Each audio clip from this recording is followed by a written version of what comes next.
Hey, what is up everybody? So today I'm getting personal. My daughter contracted coronavirus. Luckily she is better now, but now my husband has it. This is where the sad face emoji goes. I want to talk to you today about how I've managed so far to escape from getting it, what our home treatment plan has been, and how we set up our apartment to keep 6 feet apart. I'm Risa Morimoto, your host, and you're watching Modern Aging, where we chat about innovative and holistic ways to optimize our health and well-being as we age. If you click on that little red button below that says subscribe on it and that little bell next to it, you'll be sure to be notified whenever a new episode is uploaded. Be sure to check out our website at thisismodernaging.com to get the news of our latest and upcoming programs. Okay, so let's be real. This all feels like a ridiculous bad joke or something. Wouldn't it be great to just wake up from this nightmare of a movie that has become our lives? Well, no such luck. Not in my family. My family's been hit by this coronavirus, so we've been forced to face this pandemic head on. I want to share our experience with you so that perhaps you can find something useful in what we did if you find yourself in the same predicament. At the time, when it happened, it felt like an uncontrollable crisis, but it did become manageable once we put systems in place. First off, I just want to say there's a lot of anxiety about there whether or not people think they have symptoms. The anxiety and fear is real, but we also have to take a step back and not freak out because the anxiety may be actually making things appear worse than they actually are. So take a deep breath. And if you're incessantly watching the news, you have to stop because it's not helping. So here's what happened and what we did. So my teenage daughter, she came home from school not feeling well a couple of weeks ago. This is when the hysteria was beginning and we were starting to see that this pandemic was real and coming to our towns and coming very soon. I have to be honest, at the time I completely freaked out and I lost it. But then I got into my producer mode. You know, for all those producers out there, you know exactly what I'm talking about. Because when that hits the fan, you have to solve problems. And so that's what I did. So she had the classic symptoms of fever and dry cough, but luckily nothing else. We gave her Tylenol for the fever, but really the cough, nothing except for maybe some cough drops from time to time. The real question was this COVID-19? I called around to try to get her tested, but it was impossible. Apparently, there are just not enough tests to go around, and the ones that they do have, they're using on severe cases only. So we were left to our own. We really, honestly, will never know for sure if she had coronavirus unless she can get an antibody test. But at the time, we were told to treat it as though she did, so that's what we did. Luckily, she's a teenager, and not a toddler, so she could take care of herself for the most part. We quarantined her in her bedroom, and we designated one of the 2 bathrooms for her to use only. She stayed in her room for about 4 days, which is about how long her illness lasted for her. I did not go into her room. Anything that she needed, I put by her door. Her meals were brought to her in her room.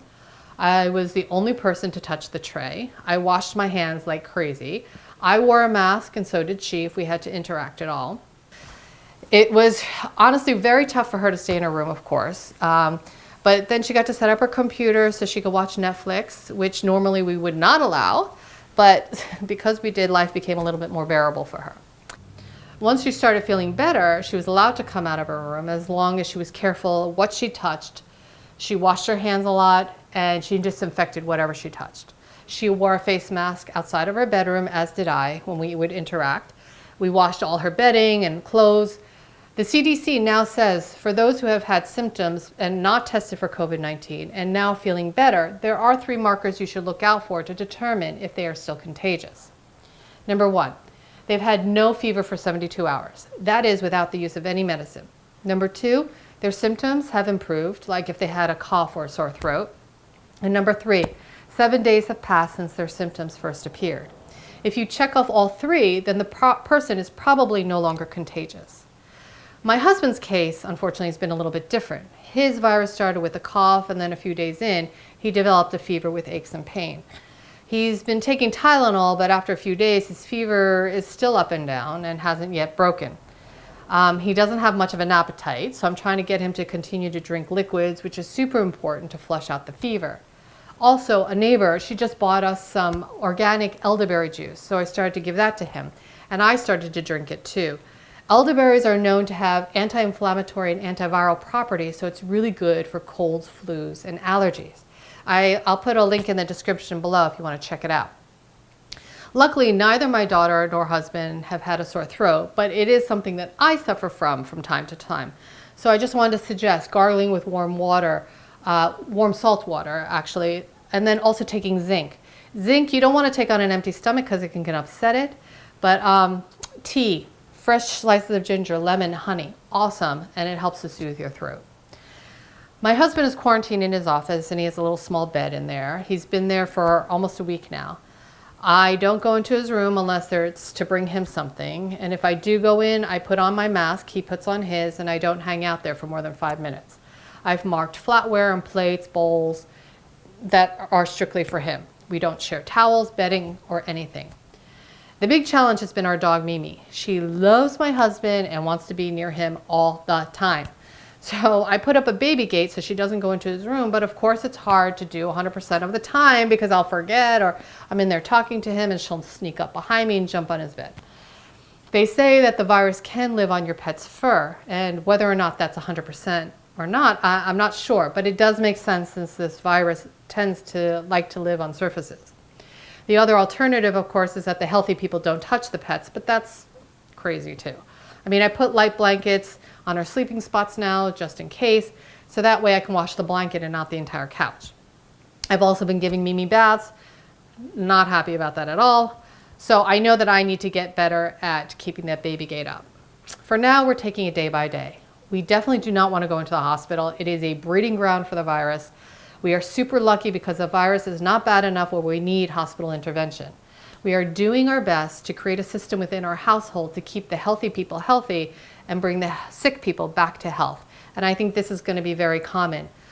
I can't stress enough how important it is to be eating healthy right now, whether you are sick or not. Whole, real foods, lots of fruits and vegetables. Stay away from processed foods if you can. If you don't cook, there are meal kits you can order, as well as tons of simple recipes online to try. Just try. We've partnered with Splendid Spoon, which is a meal kit delivery company. They have some amazing plant-based smoothies, bowls, and soups. It's perfect because it's nutritious and it's also easy to eat. Right now, we're offering a discount to new customers, so you can find out all about it by clicking on the link below in the description section. Real food is going to help strengthen your immune system, and we all need strong immune systems right now. The virus is real and it is serious. Taking the it won't happen to me attitude is naive. You don't need to panic, but you do need to be prepared. Please keep washing your hands and be conscious of when you touch your face. Keep at least 6 feet away from those who are sick. You may be asymptomatic, so don't go near anyone if you have to go outside. You don't even know the person that you may walk by may be asymptomatic, and you don't want to catch it from them. Yeah, it sucks, and it's not ideal. But it is manageable, and like all things, this too shall pass. You've been through a lot in life already. You will get through this too. If you found the video helpful, please give it a like. If you have other questions, or even better, if you have other ideas on how to keep everyone safe at home, put them in the comment section below. If you think that this video would be helpful to someone you know, please share it with them. We are in this together, and together we shall rise and overcome it. So stay safe, stay sane, and we'll see you next time on Modern Aging.